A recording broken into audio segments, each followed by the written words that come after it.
우리가 계속 내가 믿음의 조상으로, 그저 믿음의 사람이 아니라 믿음의 조상으로 이 땅에 신앙의 1세대로 서겠습니다라고 하는 그 신앙을 가지고 그 처음 믿음의 조상이 되었던 아브라함이 어떻게 믿음의 조상에까지 이르렀는지 그의 흔적을 따라가며 우리도 매주 고백하고 있습니다. 오늘 벌써 4번째 시간입니다. 지난 시간에 집에서 키운 318명으로 세상의 중동 전체를 좌우했던 연합국 그돌라오멜의 그 왕의 연합국을 격파하고 나서 빼앗겼던 모든 전리품과 그리고 빼앗겼던 사람들까지 다 아브라함이 찾아오는 모습을 보았습니다. 아브라함은 자기 조카 롯을 위해서 이 전쟁에 개인적으로 참여했지만, 아니, 전쟁이 끝나고 나서 결과를 봤더니 조카 롯과 그 가정들만 구해낸 게 아니라 세상의 소돔 지역 전체에 빼앗겼던, 전쟁으로 인해 빼앗겼던, 그래서 노예로 끌려가던 모든 사람들과 또 그 소돔 전체의 그 굉장한 많은 풍부한 물산들을 갖다가 다 찾아서 돌아오게 되는 것입니다.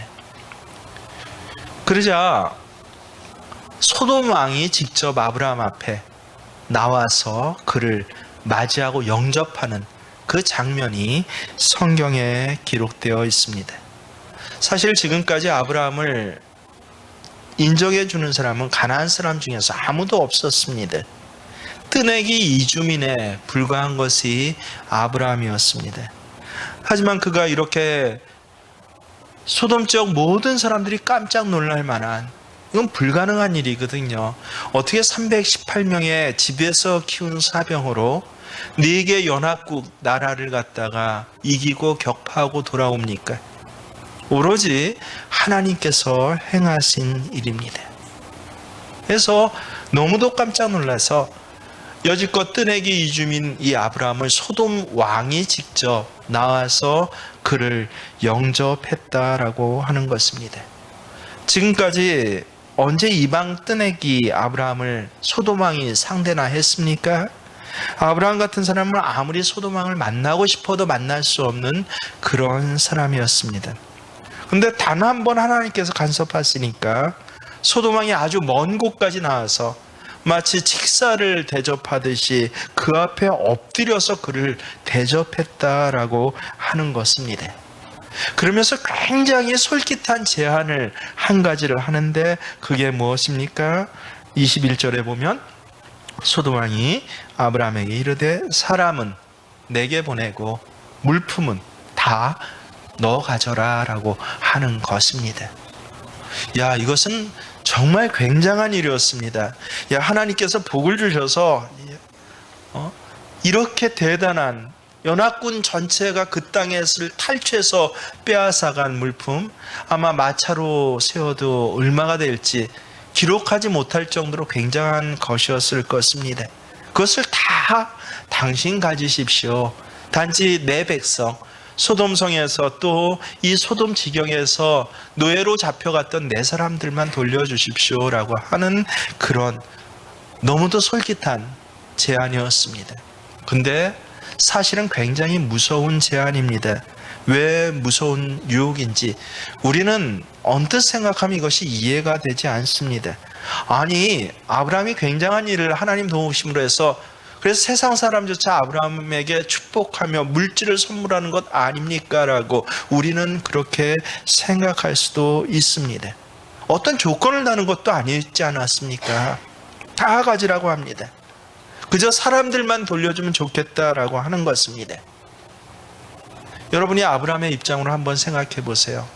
아브라함 입장에서는 이 제안에 노하기가 쉽지 않았을 것입니다. 아니, 굴뚝 같았을 것이에요. 저걸 다 놔준다고? 야, 요새 우리나라 법에 주순 물건 찾아주면 10분의 1 주는 게 요새도 법으로 돼 있지 않습니까? 근데 10분의 1이 아니라 저걸 다 나한테 준다고? 그 물건을 받고 싶었을 것입니다. 먹고 사는 일이 그리 녹록한 사정이 아니었지 않습니까? 소돔의 그 굉장한 물품들이요, 고대 가나안 지역에서 저 북쪽 메소포타미아에서도 쳐들어 내려와서 약탈을 해갈 정도로 아주 물산이 풍부하고 문화가 발달하고 했던 것이 바로 소돔 지역 아닙니까? 근데 그 물품을 모두 다 그에게 준다니 그것을 꼭 받고 싶었을 것이에요. 아브라함도 사람입니다. 그래서 거절하고 싶지 않았을 것입니다. 또 변명하자면 얼마나 변명거리가 많아요. 혹시 내가 이것을 거절했다 저 사람이 상처를 받으면 어떡할까? 혹시 오해를 하면 어떡할까라고 우리 흔히 그러지 않습니까? 상대방이 그 호의를 거절하면 혹시 안 되지 않을까 해서 뇌물도 뇌물 아닌 것처럼 선물인 것처럼 받고 모르는 척하는 것이 우리 아닙니까? 그런데 여러분, 우리가 눈을 조금 열면은 금방 알 수 있어요. 아브라함이 이 물품을 만약에 받았다면 어떤 문제에 금방 봉착하게 되었을까요? 그걸 한번 생각해 보십시오. 소돔왕이 이야기하는 본질이 무엇입니까? 야, 우리를 구해주고 전쟁에 도와줘서 감사하니 선물로 이거 줄게, 이거였습니까? 차라리 얼마간 선물로 줄게 하면 받을 수도 있었을 것입니다. 근데 다 가지라고 합니다. 무슨 뜻입니까? 한편이 되자라는 뜻입니다. 동맹을 맺자는 것입니다. 자기는 사람을 차지하고 아브라함은 소돔의 재산 다를 네가 차지해. 그래서 이 소돔을 대표하는 공동 대표자로 그렇게 한번 우리가 결합해서 잘 지내보자. 아브라함은 소돔에 제일 가는 귀족 집안으로 대우해 주겠다라는 그런 뜻인 것이에요. 그러나 여러분, 영적인 측면에서 한번 생각해 보십시오. 우리는 이미 알아요. 창세기 곳곳에 소돔이 멸망하는 그 사건 이전에 이미 소돔이 어떤 도시인지 이상하게 하나님께서는 계속 성경에 소돔의 상황에 대해서 기록하고 있습니다. 우리가 다 알고 있습니다. 조금 후면 소돔은 어떤 도시가 됩니까? 유황불에 불타 하나님의 심판하시는, 흔적도 남지 않는 그런 도시의 대명사. 그래서 오죽했으면 이 요새 나오는 무슨 애들 잘 보는 그런 공상 영화에도, 배트맨 같은 영화에도 이 소돔이란 도시가 그 타락한 도시의 대표로 들어갑니까? 고담이라는 게 소돔과 고모라와 소돔 도시를 그 앞자 한자씩 따서 배트맨이 활동하는 고담 도시라고 한, 지금까지 아브라함 BC 2000년 전이니까 몇 년 흘러 4000년이 흐른 후에도 대표의 죄악의 도시가 바로 소돔 아닙니까? 그 타락한 도시의 주민들과 함께 동맹이 되어서 형제처럼 살아보자는 것입니다. 그 타락한 물품을 나누고 그 타락한 도시와 한편인 삶을 살자, 협정을 맺어서 좋은 게 좋은 거고 물에 탄 물과 같이 술에 탄 술과 같이 살자라고 하는 것입니다. 그래서 이것은요, 조금만 영적 감각이 있으면요, 기회가 아니라 무엇이에요? 영적 위기인 것입니다. 아파서 위기가 아니에요. 고통스러워서 위기가 아닙니다. 성공 뒤에 오는 유혹이 위기인 것입니다. 영의 눈이 감겨 있으면요, 이 위기가 보여지지가 않습니다. 그래서 믿음의 사람들도 보면요, 작은 승리 후에 하나님 간섭하셔서 기적적으로 이걸 이루어 주시, 병이 나왔어, 빚이 갚아졌어, 진급이 되었어, 농토가 생겼어, 결실이 되었어. 그 다음에 영적으로 다 쓰러지는 경우가 무엇입니까? 이 영적 위기를 갖다 위기로 안 보고 기회로 덥석 잡는 사람들이 많아서 그렇습니다. 하지만 기억하십시오. 아브라함이 죄악의 도성인 소돔과 그 주민들과 동맹을 맺게 되면요, 하나님과의 관계가 끊어지게 됩니다. 대표적으로 미리 그런 것을 경험한 사람이 누구입니까? 조카 롯 아닙니까? 눈에 보기에 야, 마치 에덴과 같다. 땅도 풍족하고 물도 풍부하고 물산도 많아서 하나님께서 맨 처음에 세우신 그 에덴 동산과 같이 천국과 같더라 해갖고 소돔과 접하였더니 점점 죄악이 많은 도시라. 롯의 집안 전체가 망한 것과 같은 그 길을 똑같이 걷게 될 것이 분명한 것입니다. 그래서 하나님의 사람은요, 고백하십시오. 하나님이 주신 것으로 살아야 합니다. 하나님이 주신 것으로 사업해야 합니다. 하나님 주신 직장처럼 살아야 합니다. 내 직장 목구멍 포도청이 아닙니다. 하나님의 방법과 시간대로 농사 지어야 합니다. 하나님이 가르쳐 주신 방법대로 아이들을 키워야 합니다.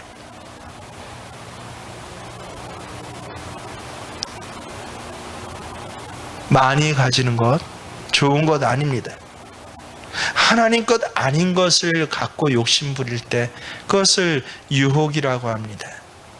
특별히 이 먹는 것에 대한 유혹은요, 그 다음부터 하나님과의 관계가 끊어지게 됩니다. 여러분, 정말 많이 가진 게 좋은가요? 애인이 20명 되는 것, 부인이 100명 되는 것 좋은 건가요? 좋은 것 아니에요. 아브라함은 이 언뜻 보기엔 매력적인 소돔왕의 제안에 대해서 어떻게 합니까? 우리가 잘 압니다. 22절 23절에 보면 아브라함이 소돔왕에게 이르되 뭐라고 합니까? 천지의 주제이시오 지극히 높으신 하나님 여호와께 내가 손을 들어 맹세하노니 뭐라고 합니까? 내 말이 내가 아브라함으로 치부하게 하였다 할까요? 내게 속한 것은 실 한 오락이나 들매끈 한 가닥도 내가 가지지 않겠다. 아브라함은 놀랍게도요, 우리도 긴가민가 지금도 그러는데 이때 이미 소돔왕의 제안이 무엇을 뜻하는지 파악을 하고 있어서 아주 단호하고 정확하게 거절합니다. 실 한 오락이도 들매끈 한 가닥도 내가 가지지 않겠다라고 하는 것입니다. 그래서 참 기가 막혀요. 아브라함은 어떻게 이것을 알았을까? 우리도 많이 기도한 후에 저거 받고 싶은 마음이 꿀덩이 같은데 받을까 말까 기도하면서 하나님 앞에 엎드리는 후에야 알 터인데 아브라함은 어떻게 그 현장에서 이걸 알았을까?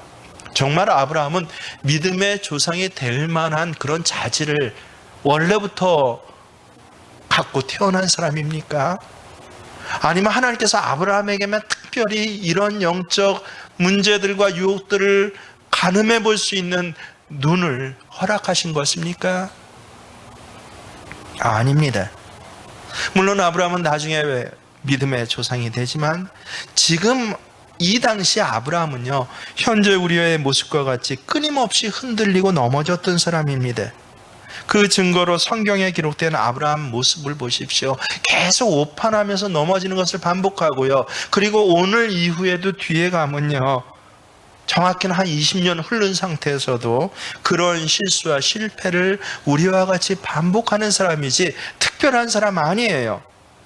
그러면 어떻게 이렇게 아주 감추어져 있는 소돔왕의 유혹을 아브라함은 단호하게 물리칠 수 있었을까요? 도대체 어떻게 그랬을까요? 놀랍게도 성경을 그래서 잘 읽어보면요, 딱 한 구절밖에 안 되지만 여기 소돔왕 말고 또 다른 한 사람이 이 성경에 기록되어 있습니다. 소돔왕 만나기 전에 먼저 만난 한 사람이 있다는 것이에요. 그가 누구입니까? 멜기세덱이라는 사람이었습니다. 18절입니다. 살렘왕 멜기세덱이 떡과 포도주를 가지고 나왔으니 그는 지극히 높으신 하나님의 제사장이었더라. 여러분, 멜기세덱은요 지금까지도 너무도 신비로운 인물입니다. 그래서 특별히 성서신학과 조직신학 하시는 분들이요, 이 멜기세덱이 누군지 아직도 궁금해하고 아직도 많은 분들이 누구다 얘기하는데, 보편적으로 어느 정도로 동감하는 것은 하나님께서 현현하신 사람이다라고 그렇게 동감하고 있습니다. 그것이 정말인지 아닌지 간에 성경 안에 기록된 분명한 사실은 무엇입니까? 놀랍게도 멜기세덱이 누구였다고 합니까? 왕이었고, 그리고 뭐였다고요? 제사장이었다고 합니다. 성경의 정확한 기록이에요. 타락의 땅, 우상의 땅 가나안에서 하나님을 섬기는 사람이었다고 합니다. 그래서 성경을 연구할수록 더 신기한 것입니다. 근데 분명한 것은 무엇입니까? 왕이자 제사장. 여러분, 신약 성경에서 와서야, 앞으로 2000년이 흘러서야 이게 무엇을 뜻하는지 밝혀집니다. 여러분, 왕이자 제사장이 누구십니까? 예수 그리스도. 예수님 오시기 2000년 전에 예수님의 그림자로 아브라함에게 나타났던 멜기세덱이라는 제사장을 아브라함이 먼저 만났다라고 하는 것입니다. 여러분, 예수님은 우리의 모든 필요를 채워주시는 유일한 분이십니다. 빌립보서 4장 19절 여러분도 암송하고 있죠. 나의 하나님이 그리스도 예수 안에서 영광 가운데 그 풍성한 대로 너희 모든 쓸 것을 채우시리라 라고 성경에 약속되어 있지 않습니까? 예수님께서 우리의 모든 쓸 것을 채우신다. 이것을 미리 멜기세덱이 그림자처럼 보여주는 것입니다. 그래서 아브라함의 모든 쓸 것은 누가 채워줘? 하나님이 채워주신다라는 그 만남의 현장이 바로 오늘 창세기 14장인 것이에요. 참 기가 막히죠. 그래서 예수님과 같이, 하나님과 같이 아브라함을 먼저 만나 멜기세덱은 아브라함에게 아브라함 쓸 모든 것들을 채우기 시작하는데, 가장 표징적으로 두 가지를 먼저 채워줍니다. 첫 번째는 무엇입니까? 아브라함을 축복하는 것입니다. 뭐라고 축복합니까? 야, 너 복 많이 받아라 축복하는 것이 아니에요. 놀랍게도 아브라함에게 주신 그 모든 것을 쓰는, 그 쓸 것을 채우시는 가장 근간이 뭐다? 하나님이 어떤 분이신지 아브라함이 알아야 한다는 것이에요. 19절 보십시오. 그가 아브라함을 축복하여 이르되 천지의 주제이시오 지극히 높으신 하나님이여 아브라함에게 복을 주옵소서.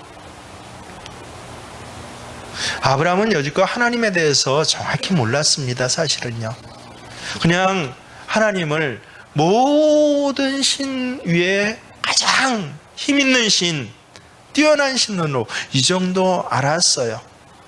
그리고 나한테 복 주신다고 약속해 주신 신이라고 이 정도 알았습니다. 근데 오늘 멜기세덱이 아브라함에게 나타나서 정확히 알려줍니다. 아니, 그냥 너 하나 복 주겠다고 하신, 너하고 1:1 관계를 맺는 그런 신이 아니라 하나님은 어떤 분이다? 천재 주제, 뭐예요? 주인이시라는 것이에요. 하나님께서 이 천지, 소돔도 다스리시고 저 그돌라오멜도 다스리시고 아브라함 너만 다스릴 뿐만 아니라 이 가나안 땅 전체를 다스리시고, 그리고 네가 도망가봤던 그 애굽 땅도 다스리시고 직접 경영하시는 분이 누구다? 하나님이시다. 지극히 높으신 분이란 것은 무슨 뜻입니까? 가장 존귀하고 뛰어나신 하나님이시다라고, 하나님이 누구신지를 먼저 알려주는 복을 줍니다. 여러분, 하나님이 누구신지를 아는 것을 축복으로 생각해 보았습니까? 사실은 이것은 가장 근원적이고 존귀한 축복입니다. 하나님이 내 직장의 사장 위에 있다는 걸 아십니까? 그걸 믿고 고백하십니까? 그러면 그것보다 더한 축복이 없어요. 하나님이 이 코로나를 주관하고 계시고 운영하고 계신다라고 하는 것을 여러분 믿으십니까? 그것보다 더 귀한 복이 없습니다. 하나님이 어떤 분이신지를 정확히 알게 되면요, 그 다음부터 세상이 그를 간섭하지를 못합니다. 아브라함은 이때 비로소 하나님이 어떤 분인지 정확히 알았어요.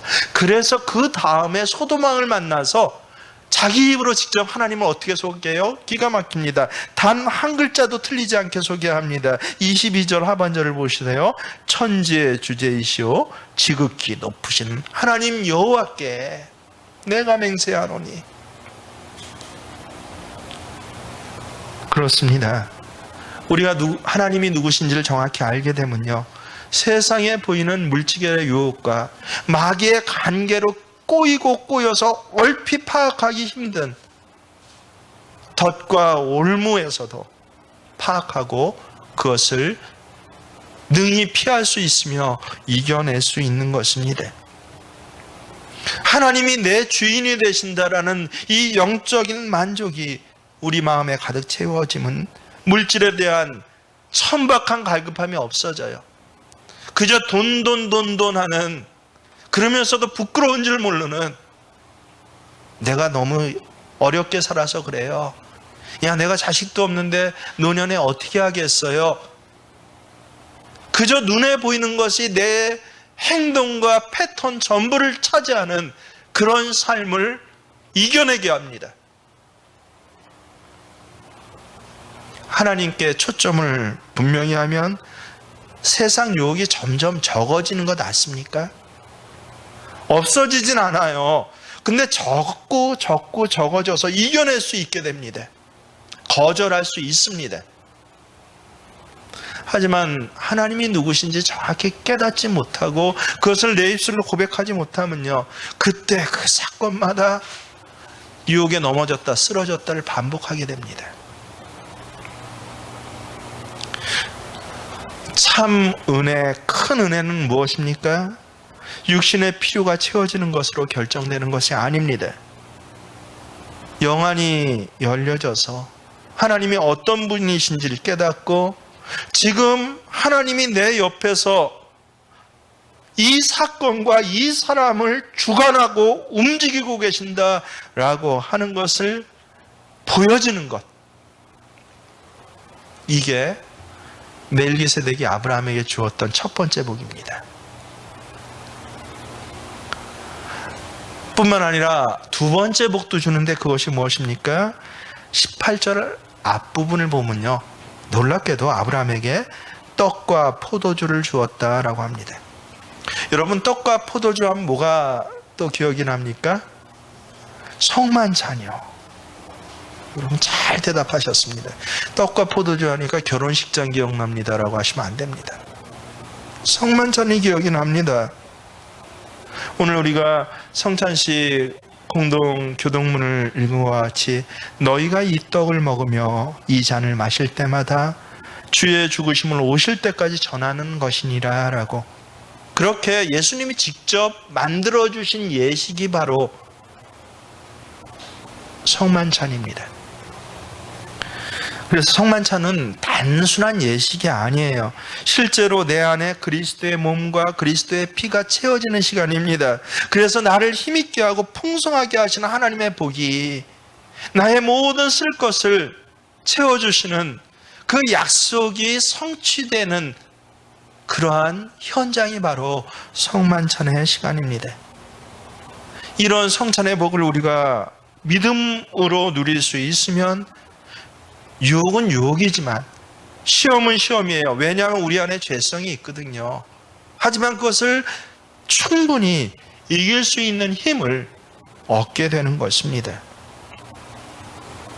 그래서 오늘 그돌라오멜 연합군을 물리친 아브라함에겐 두 가지 길이 있었음을 우리가 알 수 있습니다.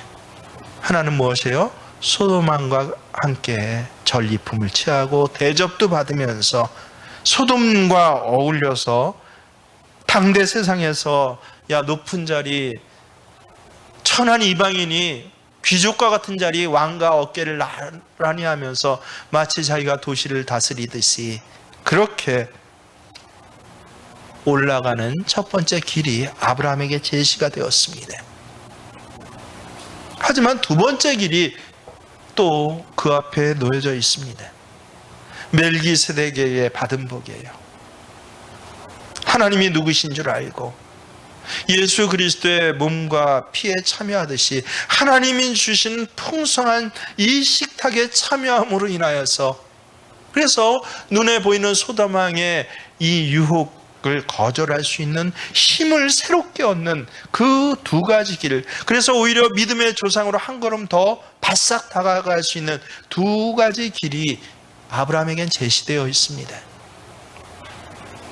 여러분, 아브라함은 어떤 길을 선택했습니까? 우리가 잘 알죠. 이미 알고 있습니다. 근데 정확히 알아야 합니다. 아브라함은 정말 믿음의 조상으로 한 걸음 오늘 사건을 통해서 더 계단을 올라가게 됩니다. 20절 말씀을 보십시오. 뭐라고 합니까? 너희 대적을 내 손에 붙이신 지극히 높으신 하나님을 찬송할지로다 하며, 아브라함이 어떻게 했다고요? 그 얻은 것에서 10분의 1을 멜기세덱에게 드렸더라. 아브라함은 누가 요청한 것도 아닌데 10분의 1을 멜기세덱에게 드렸습니다. 구약에서 처음으로 11조 사건이 나오는 현장입니다. 우리는 11조를 흔히 하나님께서 모세에게 명령하신 율법이라고 그렇게 알고 있죠. 맞아요. 근데 11조의 원형은 그것이 아니에요. 11조의 율법이 주어지기 전에 아브라함이 먼저 실천했던 한 사건이 11조입니다. 이 작은 성공은 세상에 318명으로 세상 그 큰 나라, 네 나라의 연합군을 물리치고 내가 무사히 돌아올 수 있었던 것은 내가 수고하고 대가를 지불해서 얻은 내 능력이다라고 나 생각하지 않겠습니다. 내 대적을 내 손에 붙이신 이는 지극히 높으신 하나님, 천지를 지금도 경영하고 운영하시는 하나님께서 일을 행하신 것입니다. 내가 이 하나님을 꽉 붙들고 살아가겠습니다 라는 고백으로, 여지껏 아무도 없었어요. 11조의 십자조차 성경에 나오지 않습니다. 그런데 아브라함이 그 고백으로 하나님 앞에 드린 것이 바로 11조예요. 아브라함의 이 뜻밖의 결단이 얼마나 하나님께서 당황스러울 정도로 기쁘셨는지요.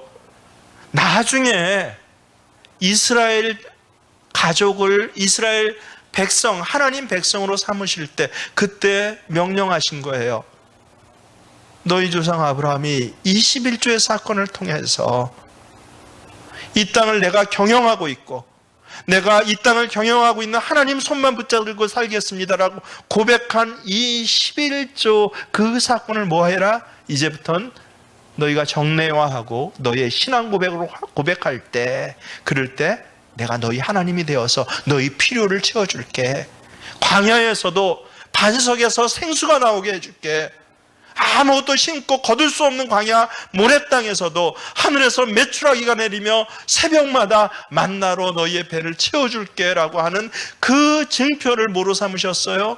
11조로 삼으신 것이에요. 그래서 믿음의 조상 아브라함의 첫 신앙의 고백적 사건이 바로 뭡니까? 11조입니다. 여러분, 헌금을 단지 자신이 갖고 있는 일부를 하나님께 바치는 것이라고 생각하지 마세요. 헌금은요, 내 삶, 내 신앙을 고백한, 무엇을 고백해요? 내 삶의 주인이 누구시다? 하나님이십니다. 오늘 참으로 많은 위험이 내 눈앞에 왔다 갔다 하고 이 민족을 어렵게 하고 이 가정을 한탄하게 하지만 이 문제거리도 누가 지금 붙잡고 계시다? 하나님이 붙잡고 계십니다 라는 그 실천적인 고백이 바로 헌금인 것입니다. 그래서 신약성서에 오면 나중에 바울사도가 뭐라고까지 얘기합니까? 헌금은 하나님 앞에 향기 나는 제물이다라고 합니다. 아니, 제물이면 짐승을 죽여서 피가 나고 피비린내가 나야 되는데 놀랍게 하나님 앞에 바친 제물은 다 피비린내가 나는 거예요. 왜냐하면 피에 생명이 있어서 생명을 죽여야 하나님께서는 그것을 제물로 받으시거든요. 우리의 생명, 죽을 생명을 용서해 주시겠다는 하나님의 약속이거든요. 근데 놀랍게도 헌금 뭐라고요? 제물은 제물인데 향기 나는 제물이야. 이렇게까지 하나님께서 인정해 주시는 것이 하나님 앞에 바치는 11조 아닙니까?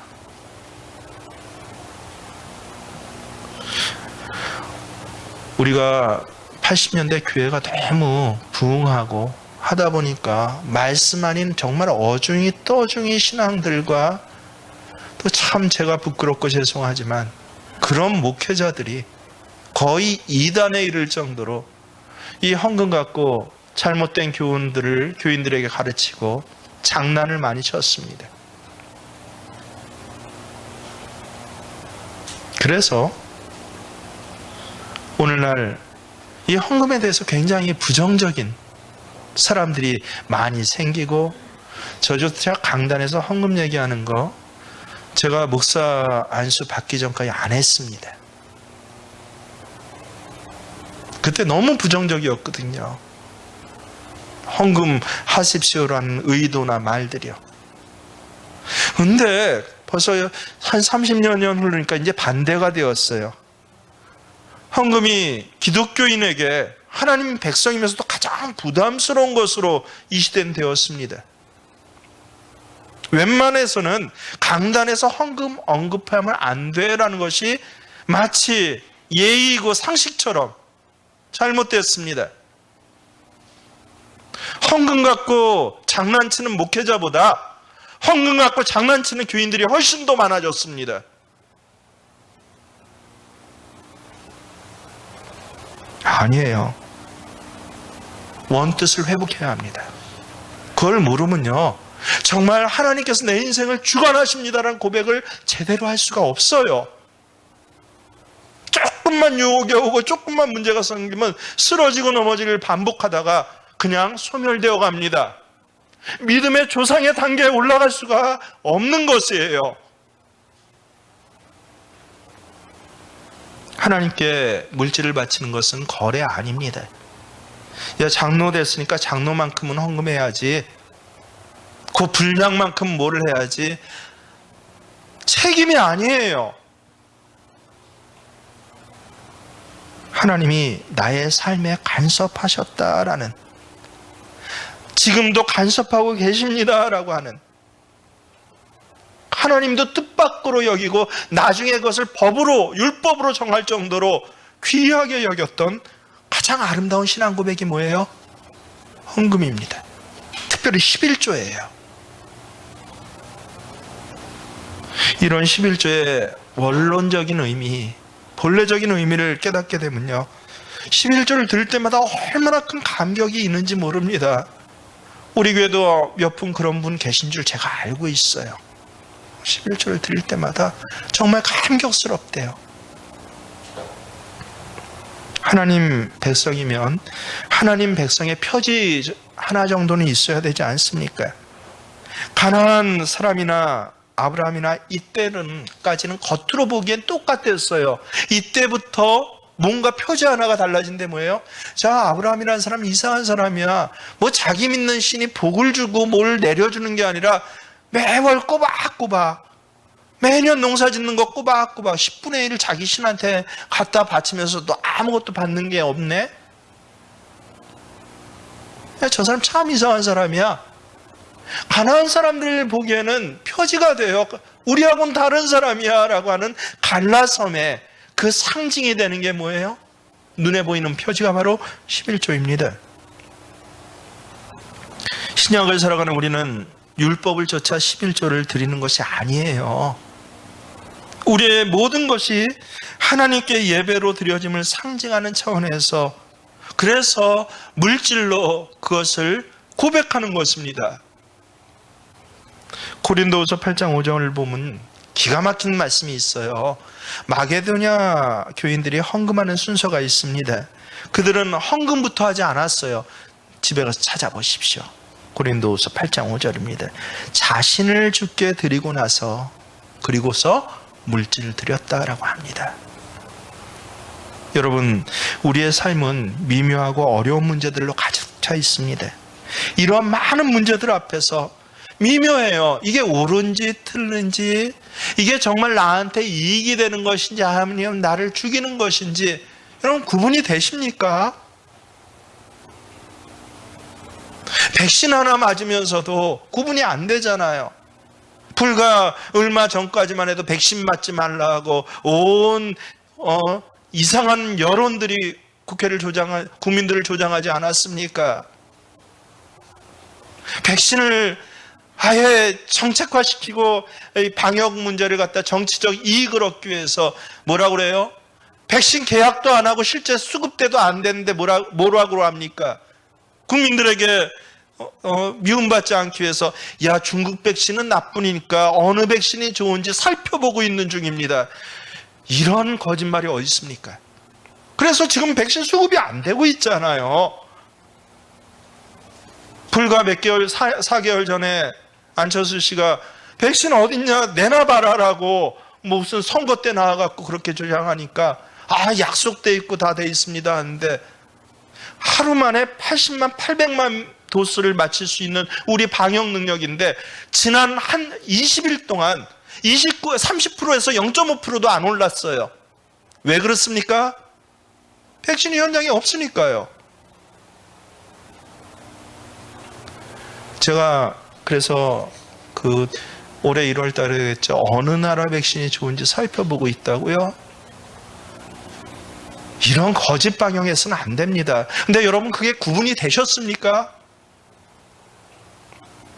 정말 무엇이 나를 살리는지 죽이는지 구분이 안 되잖아요. 이런 소돔왕의 제의가 하나님께서 내게 기회를 주신 것으로 착각하지는 않습니까? 악과 타협하면서 한편으로 살자. 하나님 능력 끊어버리라는 소리인데 그걸 하나님 주신 축복이라고 할렐루야로 찬양하는 것이 우리의 영적 미숙함들 아닙니까?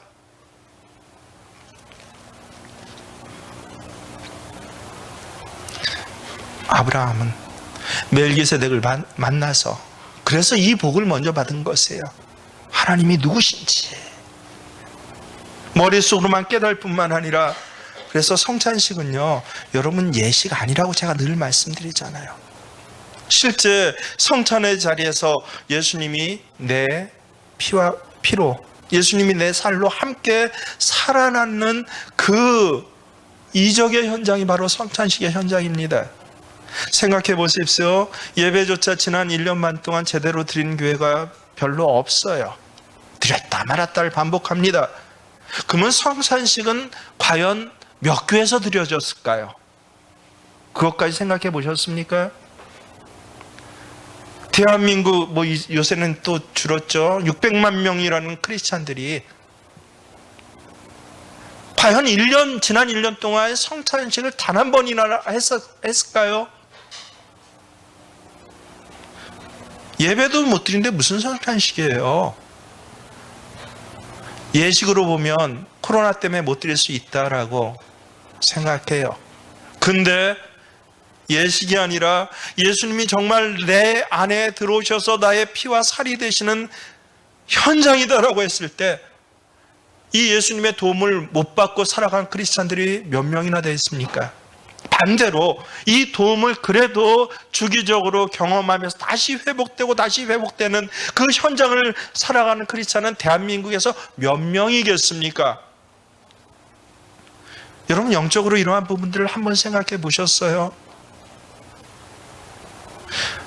하나님 아버지 마음껏 예배드릴 수 있는 교회를 허락하시고 마음껏 기도할 수 있는 시간을 우리에게 허락하시고 그 기도문을 믿음으로 고백하며 오늘 이 자리에까지 오게 하신 건 너무도 감사합니다. 정말 감사하가 하나님 나를 특별히 아브라함과 같은 믿음의 조상으로 택해 주셨네요. 세상에 그 많은 교회 중에서 이상하게 이 새생명교회 오로지 하나님 앞에 예배만은 바르게 드리겠습니다라고 그것 하나 신앙 고백하는 이 교회에 소속되게 하시고, 때로는 다른 교회보다 신앙생활하기 너무 힘들다라고 마음에 불만과 불평이 있을 수도 있게 하셨지만, 그런데 이상하게 오늘 이 자리까지 나를 이렇게 인도해 주셨네요. 영적으로 쓰러져 가는 사람 참 많지만 매주 그래도 그 주일마다 주시는 말씀을 통해서 맞아, 하나님 말씀이야라고 다시금 회복되는 기회를 한 번도 빼주지 않고 나에게 허락하셨네요. 여러분이 바로 멜기세덱을 만난 사람들 아닙니까?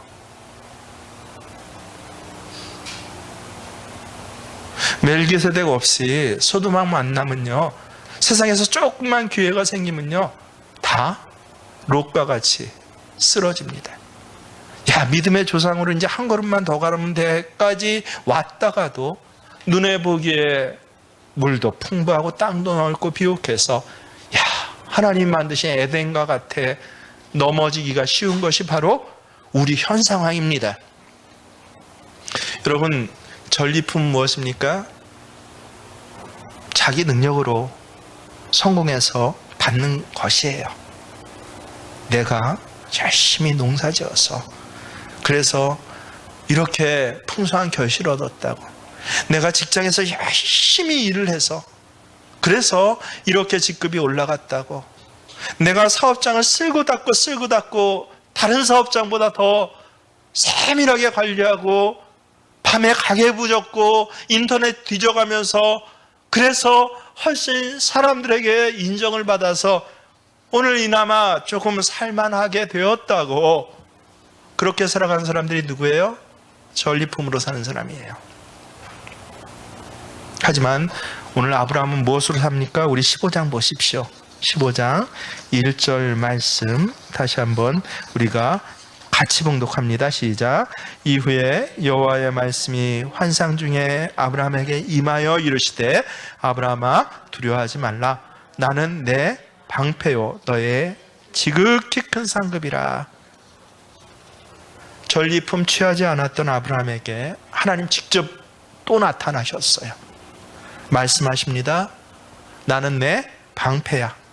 상급 정도가 아니라 무엇이라고요? 지극히 큰 상급이다. 그렇습니다. 여러분, 믿음의 조상은요 결코 전리품으로 만들어질 수 없습니다. 오직 방패 되신 하나님, 그 하나님이 주시는 상급으로 살아가는 사람이 정말 믿음의 조상의 반열에 들게 되는 것입니다. 조그만 승리 이후에 더 큰 어려움이 있습니다. 사탄은 우리에게 다가와 협상 벌이고자 합니다.